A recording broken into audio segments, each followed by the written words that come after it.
Okay. The first sub-element we're going to do is electrical principles.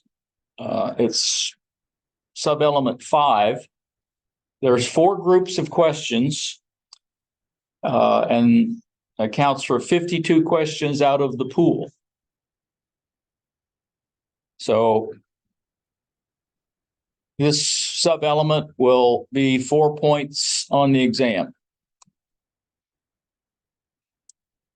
So first, we'll talk a little about some of the units and terms we're going to use. This one doesn't come up too much, but there's charge, which those that were in the basic electronics course, we talked a lot about charge and how that's what actually electricity is the movement of charge due to a potential difference through a conductor. And we measure that in coulombs. There's something like 6.24 times 10 to the 18th of those elementary charges in a coulomb. That one you don't really need to remember. Then we have current, which is the movement of the charge, and how we measure it is in amperes, named after a French scientist. I think it was James Ampere. And it's actually measuring coulombs per second. 1 coulomb per second is 1 ampere. Then we have the force that's required to make the charge move, or the potential difference, which a lot of times is called electromotive force, which is why we use the E to represent it. And we measure that in volts after another scientist named Volta. Then the other basic component is resistance, which is the opposition to current flow. So we have a voltage which is trying to force current to flow and current flowing, but we have resistance which opposes the current flow. So the higher that resistance is, the less current you're going to get to flow for a given electromotive force. And we measure that in ohms, once again, named after a scientist named Ohm. He was a German. We have direct current and alternating current.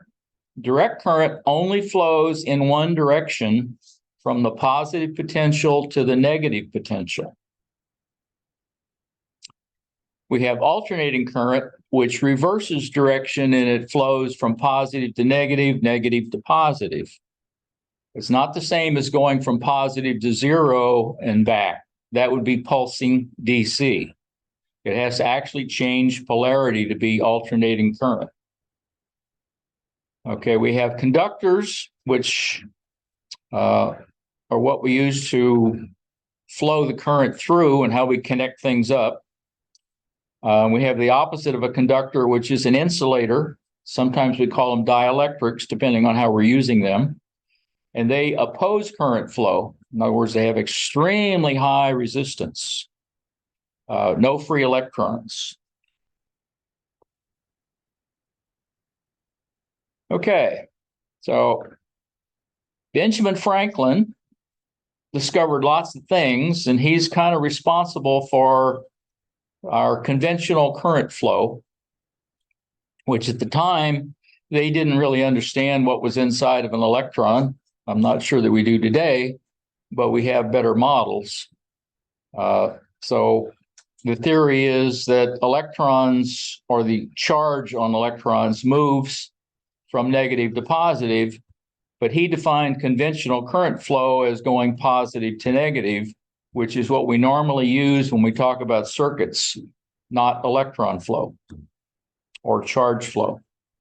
Like I said, direct current always in one direction, positive to negative, or high potential to low potential. And alternating just does just that. It alternates direction from positive to negative and back.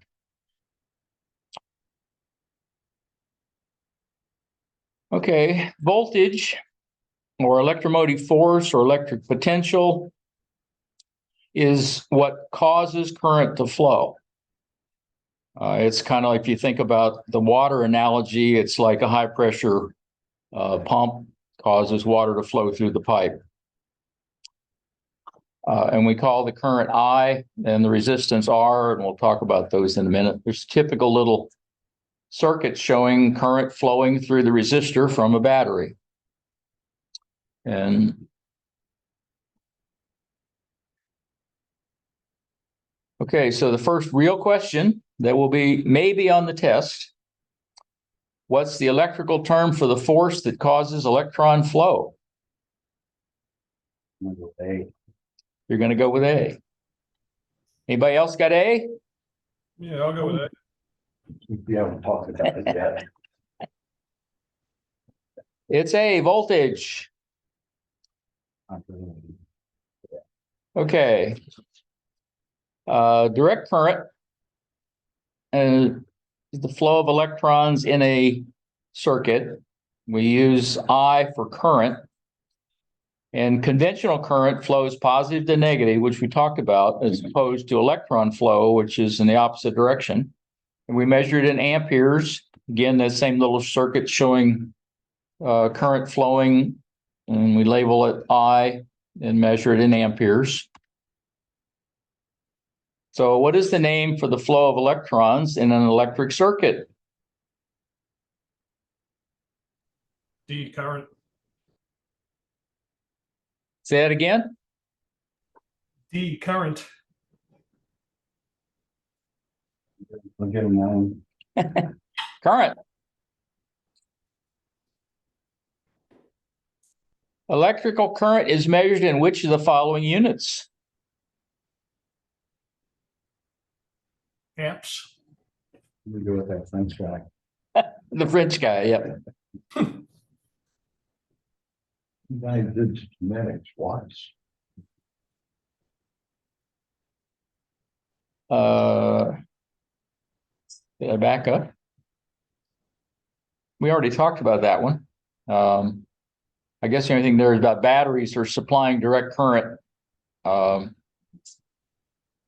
as opposed to some alternating power source, which could be a generator or some AC supply. And alternating current is one of the things that you have, your house power is alternating current. Typically in the United States, it's 120 volts. You may have a 240 volt outlet. You do have 240 for things like ranges or dryers. Other than that, it's not too, or air conditioning, not too common as a normal outlet.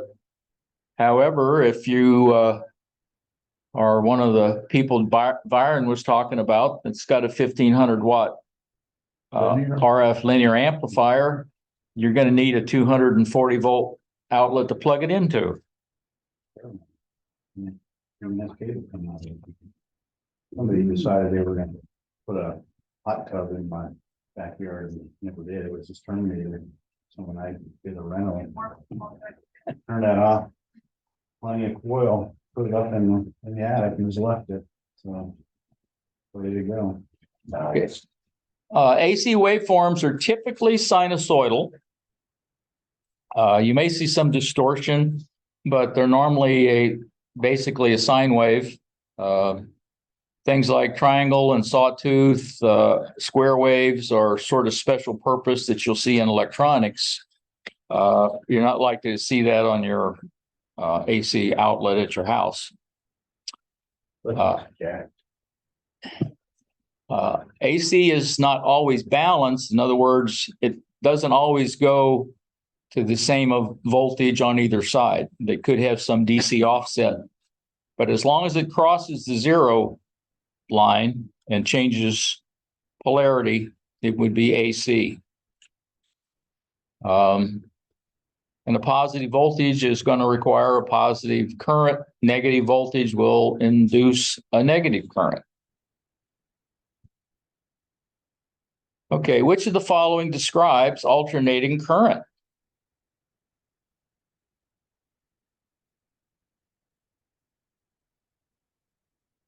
I'll pick Charlie. Aaron? D. Between positive and negative, Okay. Okay, frequency is another component of alternating current. The frequency of a direct current would be 0 hertz. In alternating current, frequency is a measure of how many times per second a waveform changes polarity. And we represent that in hertz. I believe he was another German. And that's why it's capitalized, which is important because it comes up in a question. Period is the inverse of the frequency. In other words, it's how long it takes for that waveform to change polarity. So it's a reciprocal relationship between frequency and period. So in the time domain, we look at how long it takes. In the frequency domain, we're looking at the frequency of it and where it would show up in the spectrum, which getting a little ahead. What describes the number of times per second that an alternating current makes a complete cycle? D. Okay.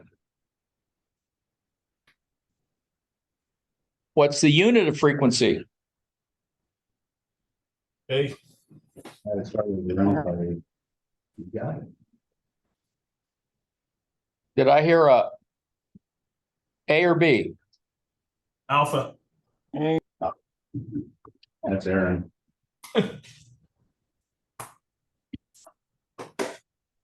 Okay, resistance opposes the flow of all types of current, whether it's DC or AC or RF, which we'll talk about later. It's not frequency dependent. We measure it in ohms. Sometimes we use the Greek letter omega to represent it. Again, the typical circuit showing current flow through the resistor.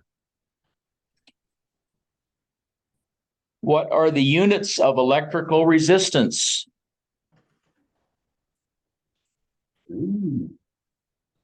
C.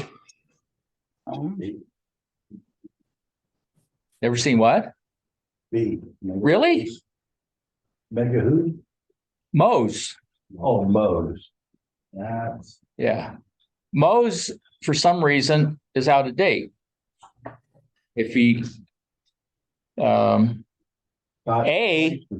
okay, A, Siemens is the reciprocal of ohms. It used to be Mohs, which was ohm spelled backwards. And for some reason, they decided to name it because they always got to name things after somebody.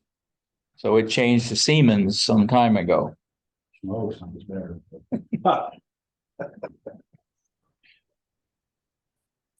What type of current flow is opposed by resistance? D. All the above. Ooh, okay, conductors. We use metal as a conductor because it has a lot of what we call free electrons. We talked about that in the basic electronics course, where they're what they call valence electrons. They're on the outer shell, and usually there's only 1 or 2, maybe 3. So they're very easy to be knocked out of the shell and can migrate to another atom. And they take that charge with them and leave a hole. Is that legal migration? Yeah. It's documented. And that's what the 2 pictures are showing when you apply a potential. And the one on the right is actually showing electron flow, because if you're familiar with a 9-volt battery, the black wire is going to the positive terminal. Why are electrons green? Well, Was it natural? because the sky is blue, so they had to be different, I guess. But essentially, we use metals because of the free electrons, so the charge can migrate from atom to atom when you apply some potential difference.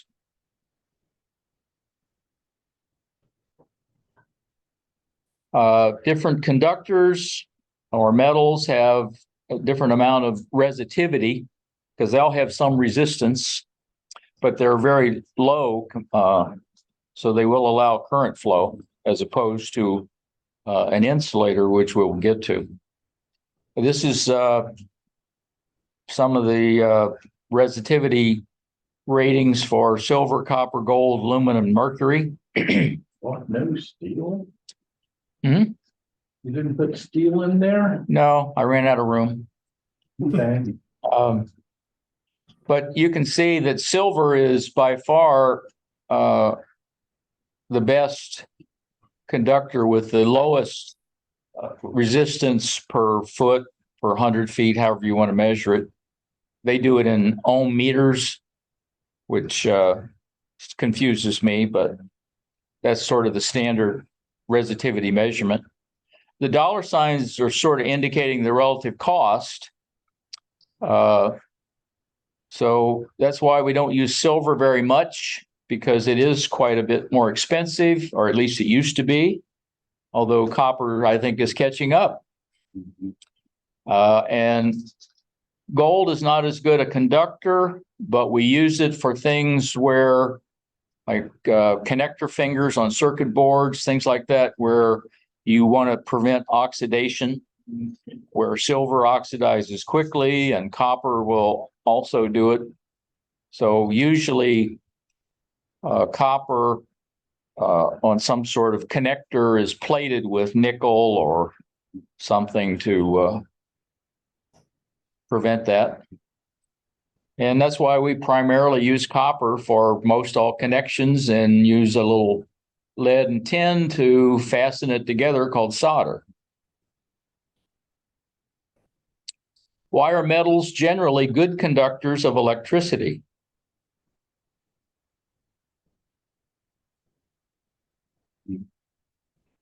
B. Yep, free electrons. How can they be free if they're forced to flow?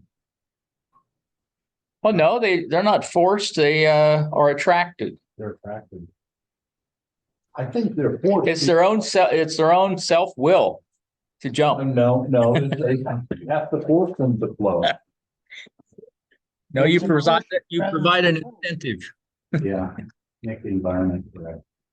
It's different when they're in the ionosphere and ultraviolet knocks them out. Again, they're being forced. They're being forced there.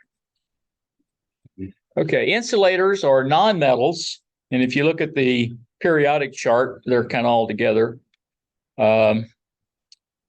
Sometimes we call these dielectrics, like when it's used for insulation on wire, or if it's the insulator within a capacitor.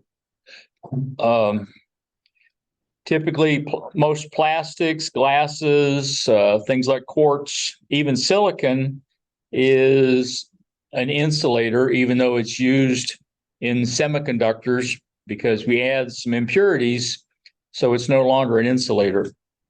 But glass is the one that's highlighted because it's the one that will be on the test. This is a little comparison between conductors and insulators. Conductors will have 1 to 3 valence electrons, and insulators will have almost a complete outer shell, 5 to 8. So it's very hard to move those electrons out of the valence shell. If there's 4 electrons in the valence shell, does that mean it's a transgender atom or element? Transitioning. Yeah, it could be a trans. There's a term, and I had to look it up to see what it really meant. because it's very confusing. The electronegativity, which is sort of the opposite of what it sounds like. Low electronegativity basically means it's a good conductor. I think it means that it doesn't retain electrons easily, where high electronegativity means that it does.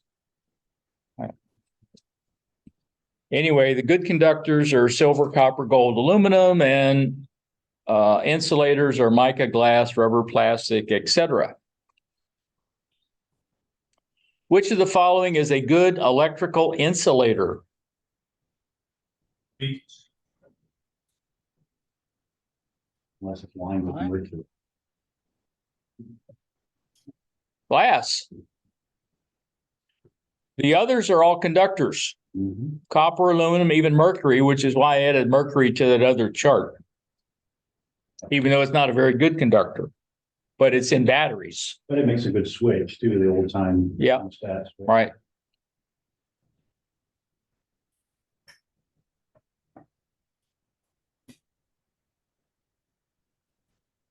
Okay, Ohm's law. Now, the sort of official definition is for an ohm is an electrical resistance between 2 points of a conductor when a constant potential difference of 1 volt applied to those points produces in the conductor a current of 1 ampere. And they go on the current not being the seat of any electromotive force, which means there's no battery in that section of the conductor. Ohm,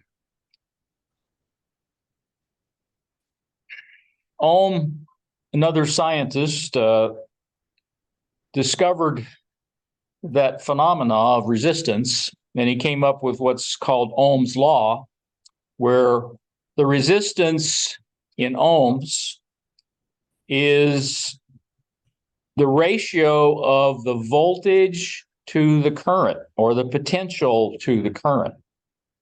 And he derived it by just plotting current and voltage on different through different substances. And on most materials, it turned out to plot a straight line, and the slope of that line, which is that ratio of potential to current, turns out to be what they call resistance in ohms. So it's really measuring the slope of the line. And like I said before, we use the Greek symbol omega.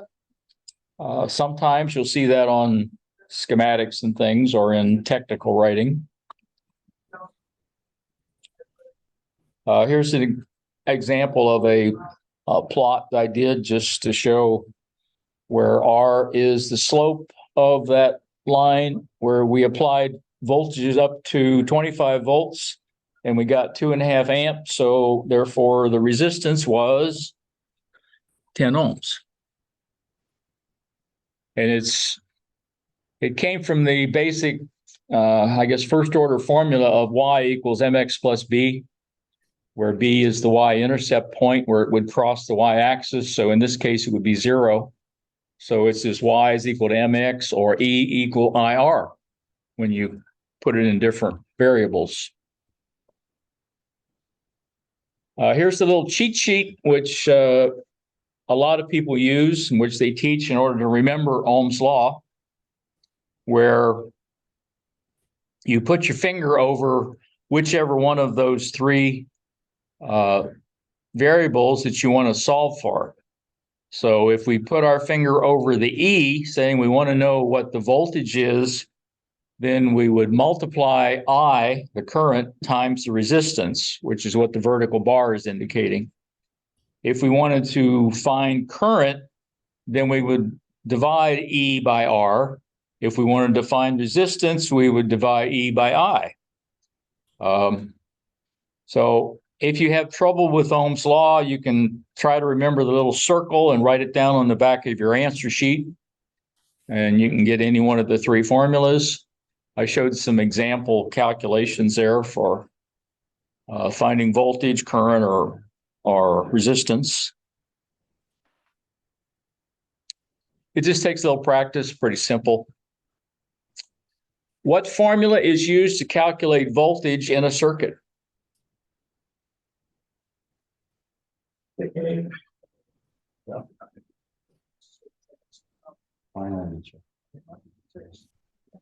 Anybody out there? A. Sounds good.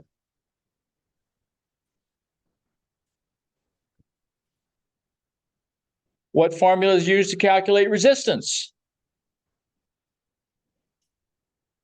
B.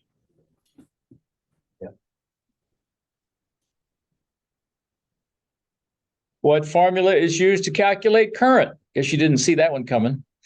B.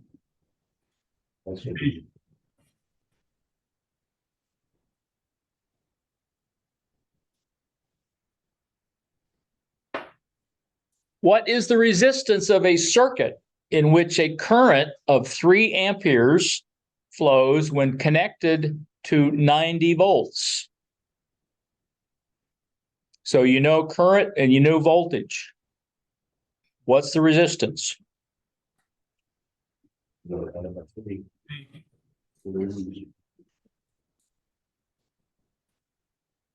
I think B, Alex. Yeah. Any answers out there? B.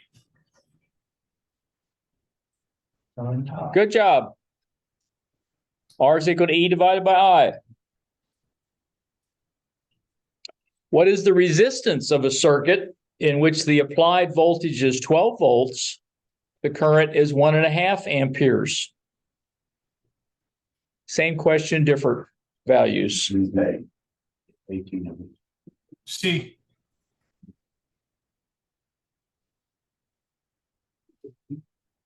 What did you say, Byron? I said A, someone said, C. Well, someone got it right.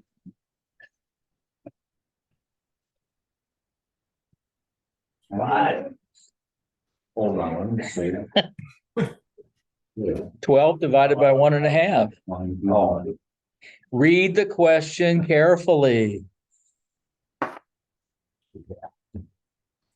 that's okay, I'll do it slightly, so. What is the resistance of a circuit that draws 4 amps from a 12-volt source?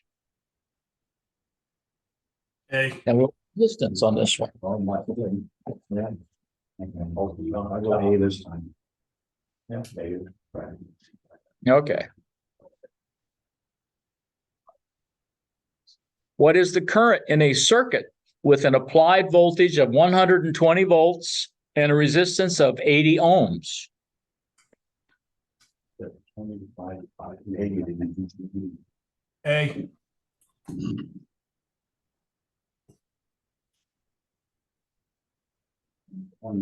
Yeah. A, because that's magnitude. Yep. What do you say? A, public now. I go with D. You're not doing good, Byron. Yeah. This is the light bulb, basically. Voltage. Yeah. Oh, Read the question carefully.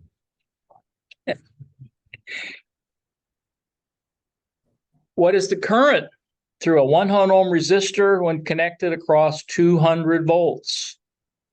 So we want I, we know E, and we know R.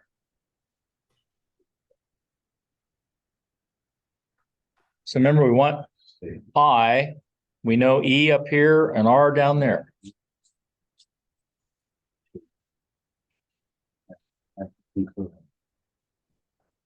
Okay.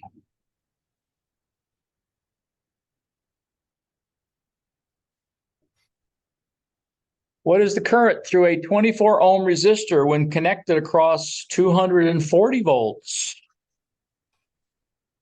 C. Same problem, different numbers.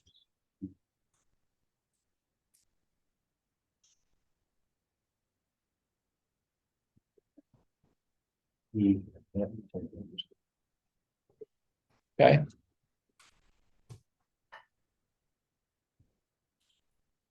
Now you notice all of these have been group D, which means you only get one of these. Mhm. You just don't know which one. What is the voltage across a 2-ohm resistor if a current of 0.5 amperes flows through it? So we want E, we know R, we know I. A. Yeah.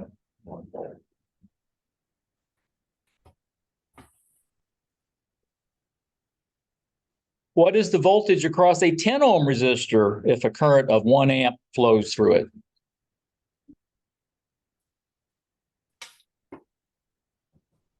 Okay. There's a lot of these.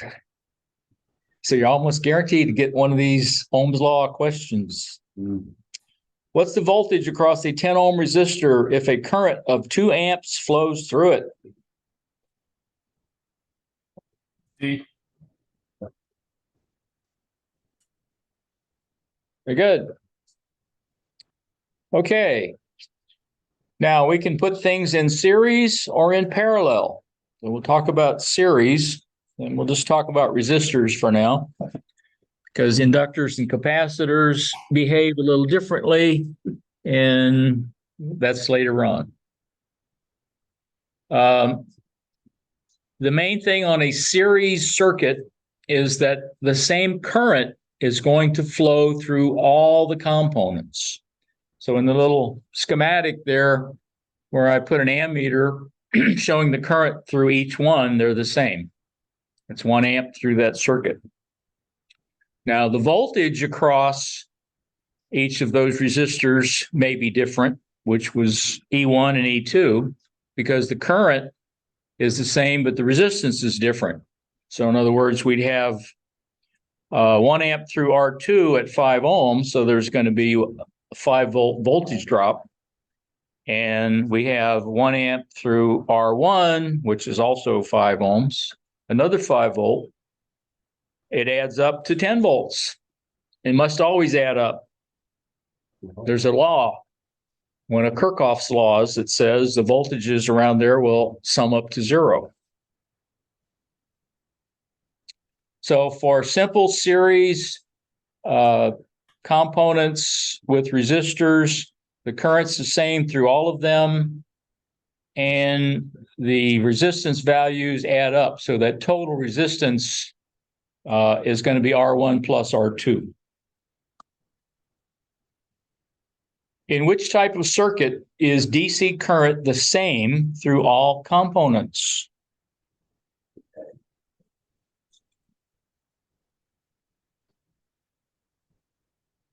Parallel, okay? In parallel, the voltage will be the same across all the components. The currents will be different. So if I have, I've got a 10-volt supply, so I have 10 volts across R1, which is 2.5 ohms, so it's going to have 4 amps of current flowing through it. I've got 10 volts across R3, which I should have labeled R2, which has only got 2 amps flowing through it. Okay, but the voltage is the same on each one. The currents are different. And in this case, the currents would add, so we have 6 amps coming out of our supply at 10 volts.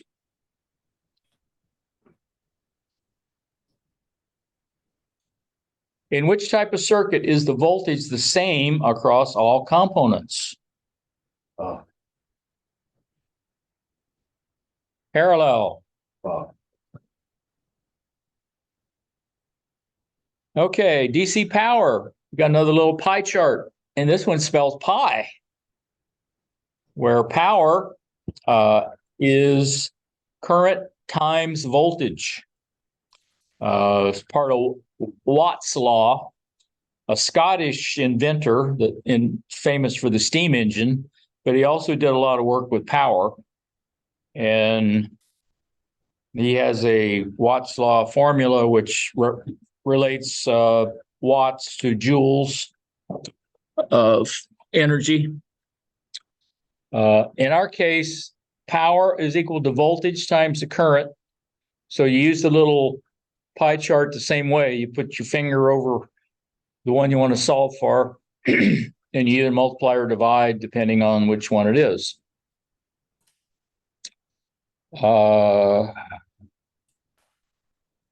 Fairly straightforward. Any questions on power? It's just like Ohm's law. Mhm. I want to reorient them a little bit. Here's an example where we have 13.8 volts, which is a typical DC battery voltage, which is if you buy an amateur radio base station or mobile unit, it's going to be specified to run at 13.8 volts, which means it'll be anywhere from 12 to 14, basically, or slightly over 14. In this case, I picked a 1.38 ohm resistor, so we have 10 amps of current flow. So the power is going to be the current times the resistance, which I multiplied wrong. Oh, no, I didn't. Because we hadn't got to resistance part yet. Ignore what I said. It's later, but it is 138 watts.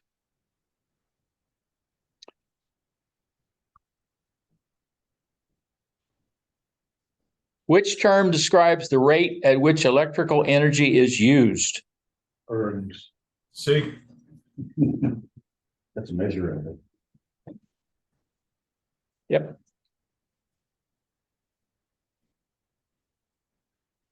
Electrical power is measured in which of the following units? B. Good old watts. Mhm. Everything's named after somebody.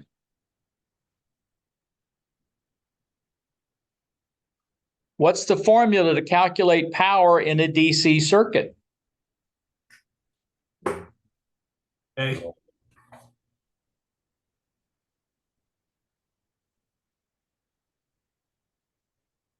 How much power is delivered by a voltage of 13.8 volts and a current of 10 amps?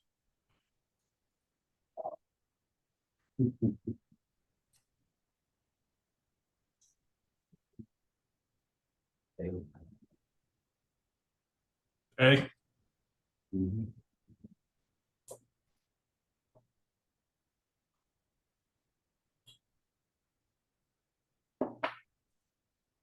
How much power is delivered by a voltage of 12 volts and a current of 2.5 amps? B.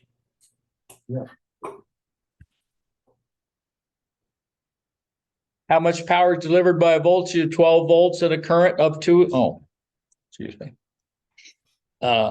Current required to deliver 120 watts at a voltage of 12 volts. So we want current, we know watts, and we know voltage. B.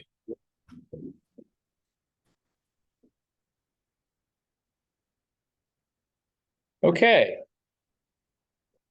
Now this stuff, a lot of people have trouble with. If you're not familiar with using these units, so we'll try to go over them. These are prefixes that are used so to make things easier instead of dealing with a whole lot of zeros. So we use the term milli to represent 1,000th of a quantity, or 10 to the minus 3. I think it comes from Latin for milli being 1,000, which is kind of the opposite of a kilo or kilometer is. Nano. One of the examples is we measure current in milliamps, which would be 0.001 ampere. In most electronics, we're dealing with less than an ampere.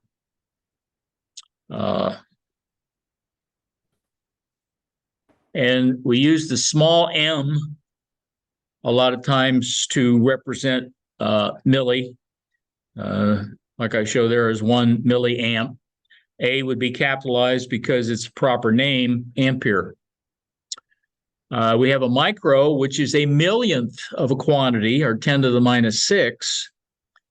And we tend to deal with microvolts in receivers, represented as the 0.000001 volt.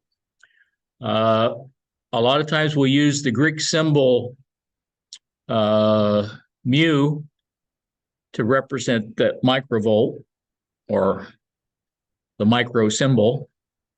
It could be microamps. It could even be microhertz.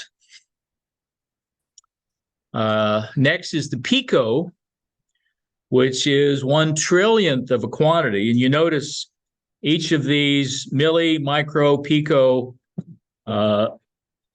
was a factor of 1,000 difference. So we have 1,000, a million, a billion, or excuse me, a trillion. I left nano out. That's why I'm not sure why I left that one out. Nano that you don't see, we represent with a small n, which is 10 to the minus 9th, or a billionth of a quantity. Pico is a trillionth, 10 to the minus 12th. And we use a small p to represent that. Lyric's favorite, the femto. The femto, yeah. Yeah. We don't deal with femtos in any of the licenses yet. Yeah. Okay. Okay, going the other way, we have kilo, which you notice is a small k. It makes it different. I'm not sure why, because it confuses people, which is why there's a question about it. It represents 1,000 quantity, or 10 to the third, if you're familiar with exponents. Kilovolt would be 1,000 volts. And we use a small k, capital V, because it's a name, volts, after volta. I think the small k is because in mathematics, K, capital K is constant. I'm not sure. I haven't seen an explanation of why, except I think with word processors, if it's at the beginning of the line, it always wants to capitalize it and you have to go back and undo it. Mega is a million, or 10 to the 6th. A megahertz would be a capital M followed by a capital H, little z, because it's a name, hertz. That's why it's a capital H. And we have giga, or a billion of a quantity, or 10 to the 9th. Gigahertz, we won't talk about terahertz, which would be the next one, a T. I guess amateurs have privileges at terahertz. I'm not sure what you have to do to get there. Almost getting into light. Here's a little table kind of showing them all together and the abbreviations, what the exponential representation is. The basic one to remember that confuses people is kilo is a small k. And they go up in order of thousands, either dividing or multiplying by 1,000 for each one of these. Some more examples of converting amperes to milliamperes. There's 1,000 milliamps in an amp. I find that's the easiest way to remember these things, is what that conversion factor is. A lot of people like to do, well, you move the zero so many places left or right. That confuses me more than just knowing how many of a quantity as in the other quantity. So in hertz to kilohertz, there's 1,000 hertz in a kilohertz. Microvolts to volts, there's 1,000,000 microvolts in a volt. In milliwatts to watts, 1,000 milliwatts per watt.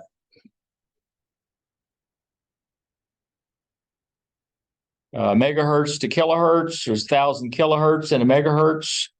And ohms to kiloohms, there's 1,000 ohms in a kiloohm. That covers most of the ones on the test. So how many milliamperes is 1.5 amperes? 1,500. Any guesses out there?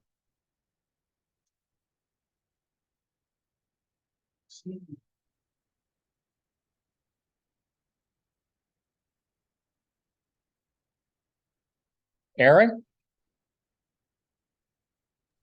Oh, sorry, I was on mute. D. Any guesses? Roger's making coffee. That's why I'm not answering. Oh. Okay, 1,500 milliamps and 1.5 amperes. Which is equal to 1,500,000 hertz.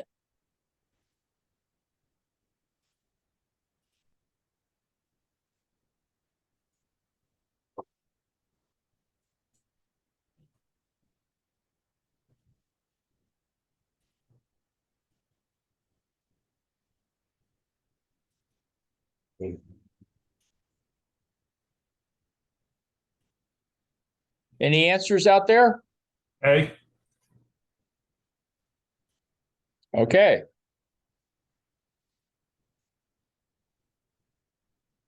Which is equal to 1 kilovolt. C. Okay. Which is equal to 1 microvolt.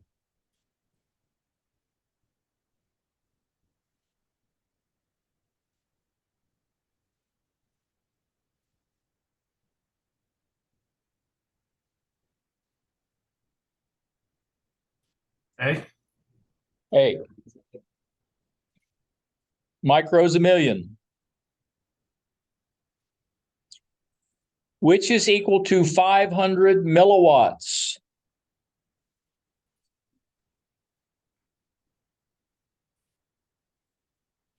B. Good.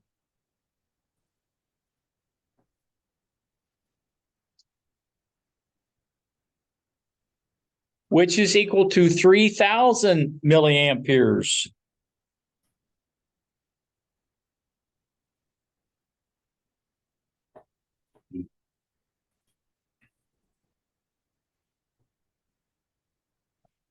What did you say? Oh, But I'm doing public now. Delta. I'll stick phonetically.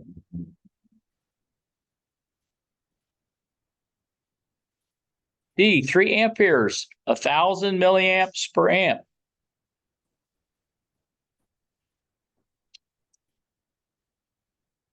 What is the abbreviation for kilohertz?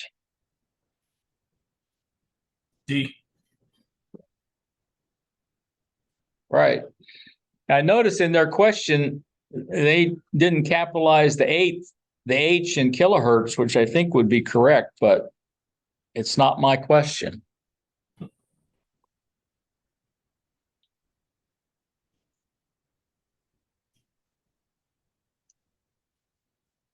What is the abbreviation for megahertz?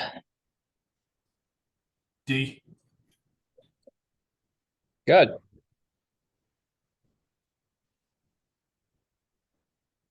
Ooh. Which is equal to 3.525 megahertz. So they want the answer in kilohertz. Charlie. C.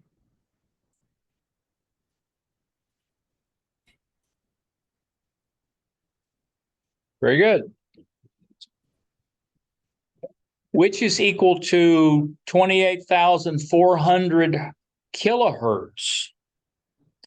And they want the answer either in kilohertz or megahertz. They did that to confuse you. Big delta. Well, I mean.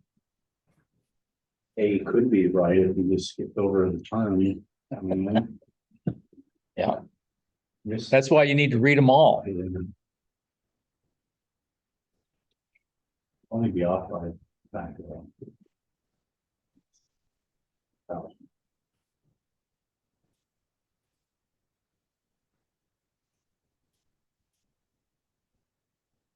D. Okay. D it is. 28.4 megahertz.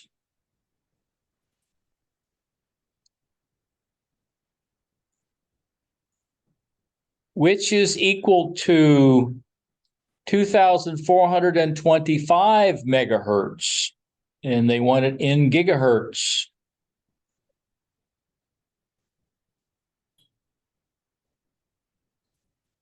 Any answer out there? C. All right. Which is equal to 1 million picofarads.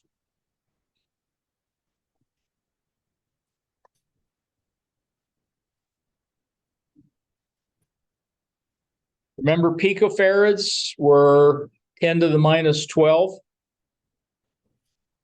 C. And 6. And I made the mistake of not listing nano in the list, which would be 10 to the minus 9. And then we had micro, which was 10 to the minus 6.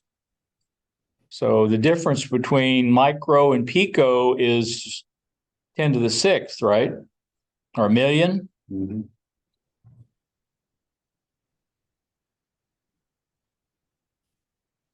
One microfarad. If you're in the moving the decimal point, you move it 6 places. Yeah, well, that's the only one that's That stuff confuses people, so don't feel bad if you're having a little out trouble. of your answers. That's the only one that made sense. Like That's- shifting the yeah. decimal. That's the other thing about the test. Most of the answers, particularly on the math type, there's only one that's going to be close. Okay, decibels.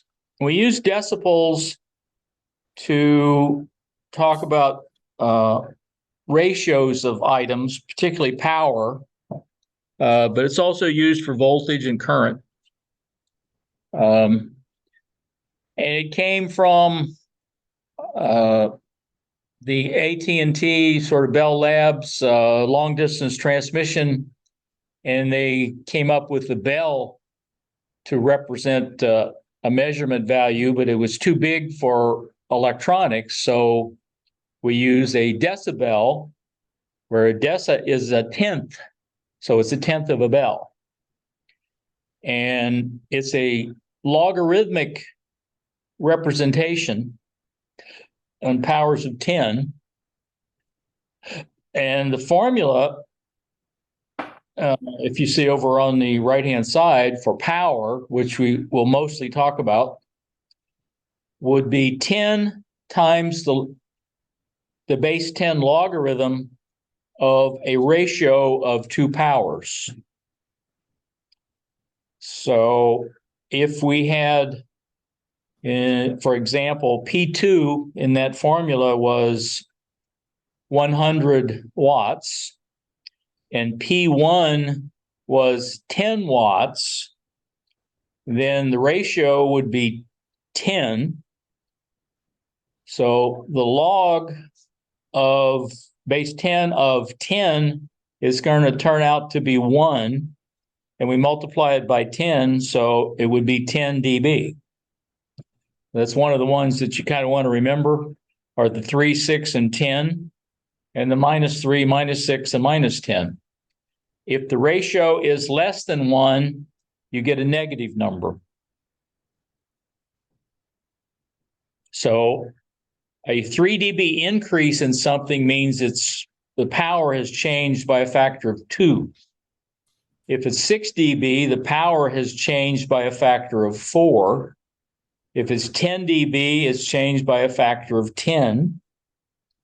Likewise, if it's 1/10 of the value, it's down or minus 10 dB.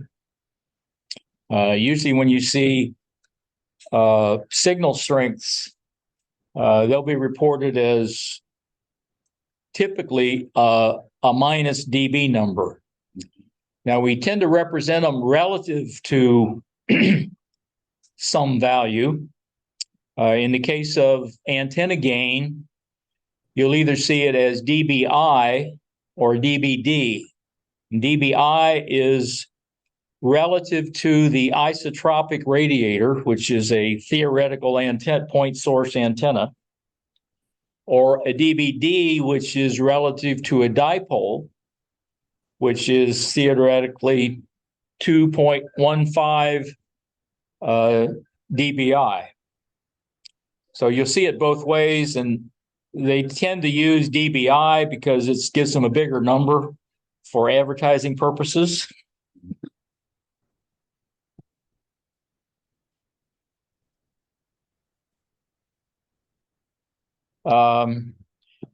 Sometimes you'll see a voltage, and the difference is because of the square function which we didn't get into yet for voltage and current relative to power. It's going to be 20 times the log as opposed to 10. But the thing to remember, if it's a positive ratio, it's a plus dB, or an increase. Negative is a decrease.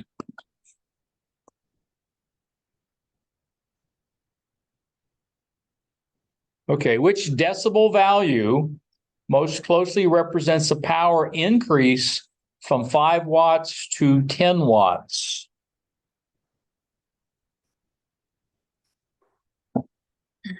B. B, 3 dB. It's a ratio of 2 to 1. The log of 2 is 0.3. You don't have to remember that. And times 10, it's actually like 0.301 something. So it's not exactly 3. Which decibel value most closely represents a power decrease from 12 watts to 3 watts? C. Very good. Which decibel value most closely represents a power increase from 20 to 200 watts? A.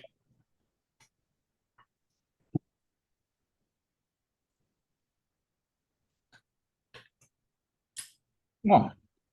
Okay, time for a break. Tea or coffee or whatever. We'll pick it up in a couple minutes. I have no good answer why it's not capital K. I thought capital K was, pretty common for the constant, but it's not. Yeah, I've never saw an explanation of why they went to the lowercase one, just to confuse people. There's a Okay, so